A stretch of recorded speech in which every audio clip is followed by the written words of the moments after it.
रिश्वतखोर बहू। ये क्या बात हुई?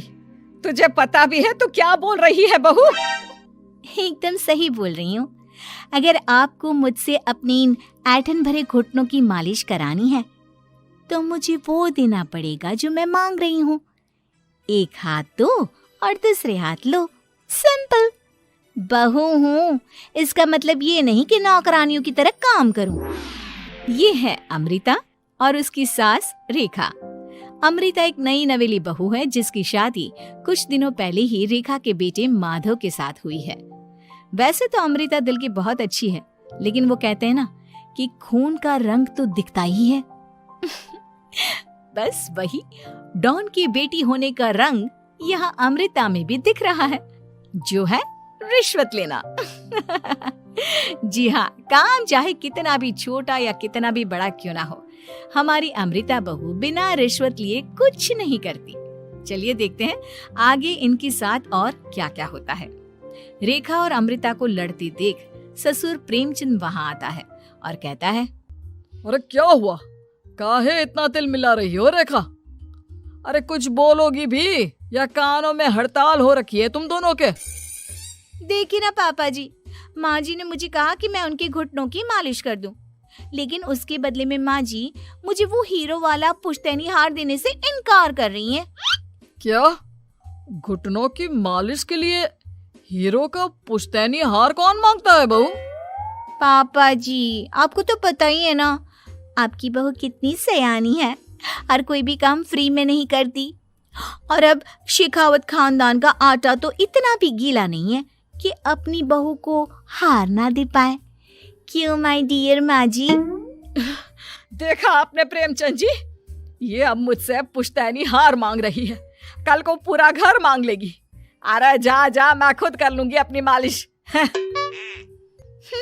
ठीक है, मुझे क्या। एंजॉय योर मालिश टाइम माँ जी। रात में जब पति महादेव दफ्तर से लौटकर घर आते हैं तभी कमरे में, अमू सुनो ना, मेरा वो लाल रंग का जो शर्ट है ना, वो धो दो ना प्लीज। एक्चुअली कल मेरी एक इम्पोर्टेंट इंटरनेशनल क्लाइंट के साथ मीटिंग है, बहुत बड़ी डील का ऑफर है, इसलिए मैं अपनी उस लकी शर्ट को पहनकर जाना चाहता हूँ। अभी धो दो, रात भर में तो सूखी जाएगी, फिर कल अच्छे से कड़क वाली इस्त्री कर देना अपने शुभ शुभ हाथों से। जी नहीं, मैं ये सब ऐसे ही नहीं करने वाली। अगर काम करवाना है तो मेरी एक शर्त है। अरे यार, तुम और तुम्हारी शर्तें, बोलो क्या है? आपको मुझे 10 मनीष मल्होत्रा डिजाइनर की साड़ियां दिलानी होगी। 2 हफ्तों में मेरी स्वीट हार्ट फ्रेंड बिल्लो रानी की शादी है। मैं वहां डिजाइनर साड़ी पहनकर जाऊंगी और सब कुछ जला दूंगी। माधव अपनी बीवी की बात सुनकर हैरान परेशान अपने सर पर हाथ रखकर बैठ जाता है। अरे तुम बीवी हो या आफत? तुम्हारे दिमाग में जंग लग गया है क्या? देखो इतने सारे पैसे नहीं है मेरे पास। तुम्हारी याददाश्त तो जगह पर है ना माधव, भूल गए? मैं एक डॉन की बेटी हूँ। अगर तुमने मेरे कहे मुताबिक काम नहीं किया तो तुम्हारे लाल शर्ट को दूर ही रखो, मेरे पापा तुम्हें ही लाल कर डालेंगे। ठीक है, चलो अब ज्यादा मत डराओ, तुम्हें जो चाहेगा मिल जाएगा। अब ये डर और रिश्वत का सिलसिला यूं ही चलता रहता है और इसी तरह समय बीतता रहता है। एक सुबह सब नाश्ते के टेबल पर बैठे थे, जहां अमृता सबके सामने एक व्हाइट बोर्ड लाती है जिस पर दिन भर के सारे कामों के रेट लिखे हुए थे। अब ये क्या है? टीचर नहीं बनने का इरादा है क्या तेरा? अगर हाँ तो अफसोस, बेचारे बच्चे, उनका भविष्य तो अंधेरे में है। आप लोग बेकार की बातें बंद कीजिए और आंखें खोलकर ठीक से पढ़िए क्या लिखा है। ये आज के सारे कामों के रेट्स हैं। आलू पराठे, चाय, दाल, रोटी, चावल, सब्जी, हलवा, मिठाई, रसोई की सफाई, वॉशिंग मशीन में कपड़े धोना, ओखल में मसाले कूटना और माँ जी और पापा जी के अलमारी की सफाई करना। इन सब कामों की कुल मिला के जो रकम बनती है वो है ये 10,000 रुपए, और माँ जी के लेटेस्ट लाए हुए सोने के झुमके भी। अमृता, तुम इंसान हो या हैवान? जरा तो दया करो हम पर। हे राम जी, उठा लो, अब ना देखा जाता ये सब। सच में पता नहीं कौन सा दिन था वो जब ये हमारे घर आई। महादेव, तेरे प्यार ने तो हमारा जीना दुश्वार कर दिया बेटा। दुनिया में बहुत रिश्वतखोर लोग देखे, लेकिन ऐसी रिश्वतखोर बहू पहली बार देख रहा हूँ जो अपने ही परिवार को लूटने में लगी है। बहू, तुझे पता है ना कि ऐसे रिश्वत मांगना गुनाह है। पापा जी, मैं कोई गुनाह नहीं कर रही हूँ। रिश्वत लेना बाहर की दुनिया में गुनाह है। मैं तो बस अपना हक मांगती हूँ। मेरी रिश्वत रिश्वत नहीं, मेरा शगुन है, नेग है। और वैसे भी मैं एक बहू हूँ, इसका मतलब ये नहीं कि मैं सब काम पूरी जिंदगी फ्री में करूँ, आपके चरणों को धोते बैठूं और 24 घंटे आपकी नॉन स्टॉप सेवा करती बैठूं। चलिए छोड़िए, नाश्ता और खाना चाहिए तो बोल दो जल्दी से, वरना मैं चली थिएटर। आज मेरे फेवरेट सलमान की पिक्चर रिलीज हुई है। इतना कहकर अमृता वहां से चली जाती है। इस बेवकूफ का जल्दी कुछ करना पड़ेगा। कुछ दिनों बाद घर में पूजा रखी थी और पूजा में 11 पंडितों का खाना बनाने के लिए कहा जाता है, वो भी नई बहू के हाथों से। देखो अमृता बहू, आज घर में पूजा है, 11 पंडितों को खाना खिलाना है। 56 भोग बना पाओगी? उन्होंने कहा है कि नई बहू के हाथों का खाना ही होना चाहिए, नहीं तो मैं रेखा को ही बोल देता हूँ। ओ कम ऑन पापा जी, खाना तो मैंने फ्री फंड में अपने घर में भी कभी ना बनाया, तो अब आपको क्या लगा कि पूजा का नाम लेकर आप मुझे अपनी झांसी में फंसा लोगे? अरे कल मुही, बस अब बस, पहले सुन भी ले क्या कह रहे हैं हम। तुम्हें जितने पैसे चाहिए, जितने तोहफे चाहिए, सब ले लेना, बस पूजा पाठ में कोई बाधा नहीं आनी चाहिए। ओहो, ये हुई ना समझदारी वाली बात। ठीक है, अब आप लोग निश्चिंत रहिए, मैं ऐसा खाना बनाऊंगी कि उन 11 पंडितों की 11 पुश्तें भी मेरे खाने के स्वाद को याद रखेंगी।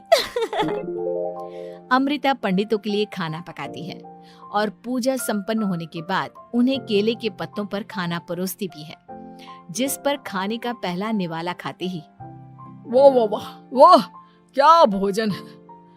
हम इतनी जगहों पर जाते हैं, लेकिन इतना अच्छा स्वाद तो काफी मुश्किल से चखने मिलता है।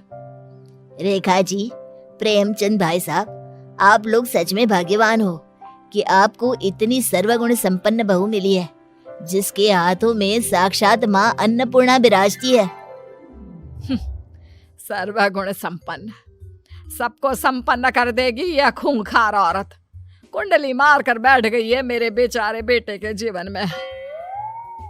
एक मिनट, अरे ये बात मेरे इस बूढ़े दिमाग में पहले कैसे नहीं आई?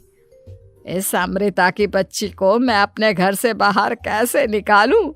इसका उपाय तो पंडित जी के पास जरूर रहेगा। रेखा अगले दिन पंडित जी के पास जाकर उन्हें अमृता के बारे में सब कुछ बता देती है, जिसे सुन पंडित जी भी परेशान हो जाते हैं। अरे, ऐसी बहू तो 7 जन्मों में भी किसी को नसीब ना हो भगवान। देखिए रेखा जी, आपकी रिश्वतखोर बहू और आपके बेटे की कुंडलियों को जोड़कर देखा है मैंने, लेकिन इसमें तो यही बता रहे हैं कि ये आपके जीवन से कभी नहीं जाने वाली।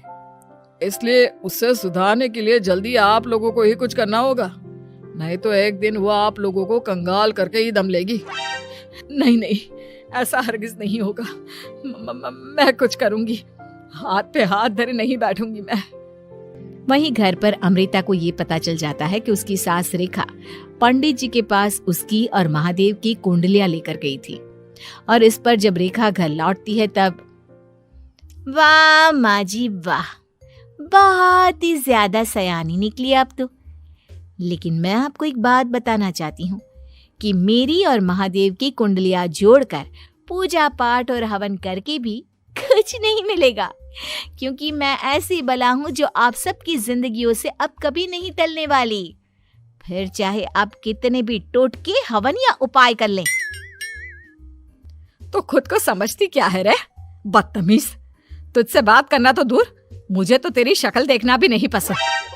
अब सास बहू के बीच एक अनकहा सा युद्ध छिड़ जाता है।